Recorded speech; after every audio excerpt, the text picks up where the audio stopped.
Good evening, all. I'm going to talk about a really big fear I had when I was drinking very heavily. I've been in some very risky situations when I was a police officer and some risky situations when I was a youngster, but I've never ever been in fear, like I was in fear of running out of alcohol. I'm talking real bad panic here. Because when I started to be a top drinker, I used to hide alcohol because I knew sometimes the next day I'd need a little snifter. I'd just be a little top up, yeah. And sometimes I couldn't find it, but I didn't. And the panic was incredible. I started to sweat, I started to feel nauseous, I started to shake. Not just because of the withdrawal, but the fear of not being able to find the drink. Because I knew the withdrawal and the hangover were going to be so severe. This is long before I stopped and had a seizure. This is just when I was top drinking, especially when I had a lot of my day off. And the next day I was off the next day, and I had to get a drink before I could leave the house. And it was really bad. It was before the days when people used to deliver alcohol, you know. I'm talking about, I'm the wrong end of 60. I know I don't look it. Thanks for the compliment. So 30 years ago or so, you didn't have all these deliveries, just each and that sort of kind. But I always used to have some hidden somewhere. Eventually I'd find them. I had to pull the garage apart and go in the car, and eventually I had multiple hiding places. So I knew I'd never run out. But the fear of running out was so bad. And I was talking to a chap last night who I thought he was going to run out. You had to get one of these companies, delivery companies, to drop them off 4 cans of cider or something. It cost 12 quid. The amount of money we wasted. But I've never felt fear and anxiety like that. The fear is it is a massive anxiety. You get to the point where you think, if I run out, I'm going to die. And that's what it was like towards the end for me, when I was really, really bad and drinking far too much, you know. And I'd think, well, wow, I don't even want to be without 20 as a backup now. And it would get more and more and more, and I'd have more and more stuff, more and more stash. I couldn't have drunk it all. I mean, at one point I had 48 slabs of beer. A Stella in the flat, because I was so worried. I went mad with it all. And I don't know if anybody else has experienced that. The fear of running out of it is incredible. But linked to that, you know, is also the fear of going to a social event or something, not having enough to drink before you get there. Because you want to balance your mind, because it's something to do with neurotransmitters. If you have a lot to drink and you feel a bit rough the next day, you need another drink to catch up, to make you feel a little bit better. And when that gets to an acute stage, it did with me, you'd be worried all the time about running out. I remember one night I was in a flat, and that's my sister, I haven't spoken to her for 15 years now, to bring some Stella around. And I said, get 10 cans or 8 cans of big cans of Stella. And she turned up with 4 little cans. The panic, I was really angry with her. I shouldn't have been angry, but I was really angry. She didn't know the extent of my drinking. I think she was trying to help by maybe giving me a smaller amount. But it made things worse, much worse. And I remember speaking to a few people who I knew had a drink problem. They said, ring this company called Dialer Drink. And they had worked from 10 p.m. to 4 a.m. Extortionate prices. 3 times the price of an off-license or a supermarket.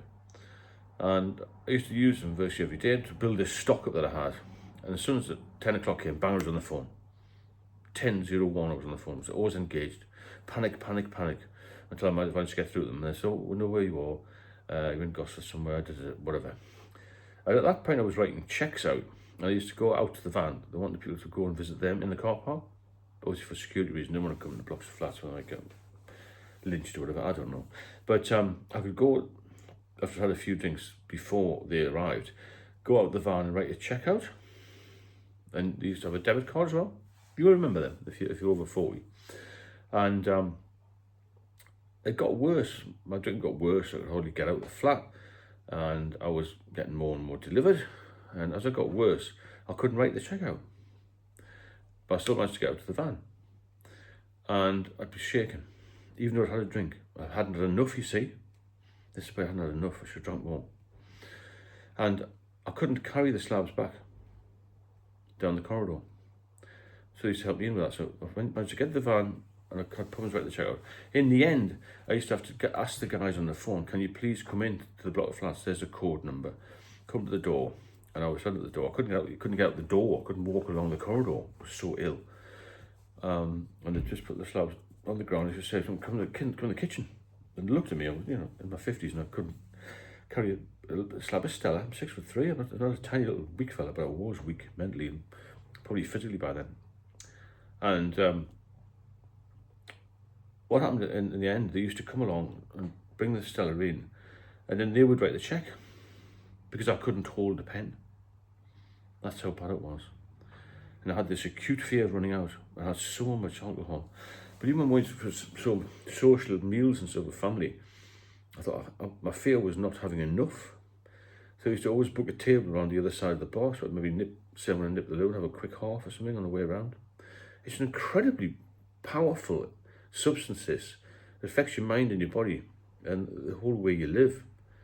But I've never been frightened of anything as much as I've been frightened of running out of supply. I never had any peace in life when I was a drinker, Never had peaceful times. There's always worry, stress, anxiety, no sleep. If you don't sleep properly, then you feel tired all the time, got no energy. You don't eat properly, all these sort of things happen to you. And I was always worried about things. The anxiety was very, very acute with me. And nothing ever happened that I worried about, because 95% of things you worry about never come to anything anyway. But I never forget the fear. And it's so nice to have peace now. I don't have to worry about anything. I can get on an airplane, I can get on a bus, I can get a taxi, I can walk. I couldn't walk, I couldn't use public transport, I couldn't do anything. I was like a caged animal, really. It's like being in prison. But you've got the key on the inside. You can't get out of it, You're in a deep rut, a very deep rut. And to climb out of it is very difficult, but I did it. And I'm going to help you do it if you want me to. So I do one-to-one support. And I will help you get out of it. I've helped a lot of people so far. I've only done this channel for 14 months. I've only done the mentoring for about 4 or 5 months. But it's been really, really successful. Because I've got people off the booze. By basically telling them the truth. If you don't stop, you're going to die early. But the more people I speak to, this fear of running out is a huge, huge problem. And it causes huge financial issues as well. I haven't got enough money for the rest of the week. How am I going to drink? I haven't got enough cash, so then they start to steal it. Not just from off-licenses, but supermarkets, garages, wherever they can get it. People will steal alcohol because it's an addictive substance, isn't it? It's available everywhere. You can get alcohol anywhere. You go to Asda, steal a test, because all these places have got it. Corner shops have got it. Even some places like Savers, the pharmacy type shops, all sell alcohol. And you can take it. You can't take it, but you can steal it if you're that way inclined. It's a massive issue. This is getting worse. Forget about what you hear in the media. The youngsters aren't drinking as much. I know from experience when I've been at the hospital helping out with an alcohol care team, getting some information from them, that cirrhosis of the liver is presenting younger in younger people in the 30s, where it used to be a disease which presented mid-50s onwards. So it's not getting any better, is it? So if you are getting any of these symptoms of the fears, the anxiety, the sweats, the worry about running out of stock, then you need some help. You need some help urgently, because it will only get worse. And with the anxiety getting worse, the drinking will get worse, the diet will get worse, the lack of exercise will get worse, the finances will get worse. Everything gets worse with alcohol. Nothing improves with alcohol. Everything will get better with sobriety. I hope you've benefited from the channel. I'm going to do it live tonight at 9 o'clock for about an hour, see how people are. It's worth doing that. I want to build a big group, a big community on there. I've had some fantastic support on there. And some donations just keep me going, or keep the channel going. And I'm going to try in the future to try and maybe hire a hall somewhere, maybe 2 or 3 parts of the country, to do a big meet and make it a big thing, because it's helped me do this, and I'm so pleased when somebody says, God, my brother is better because of you. You've saved his life. Genuine people. I've saved my marriage because of you and all that. It's fantastic to hear that. And to help somebody is the most wonderful gift in the world, isn't it? I'll speak to you all soon.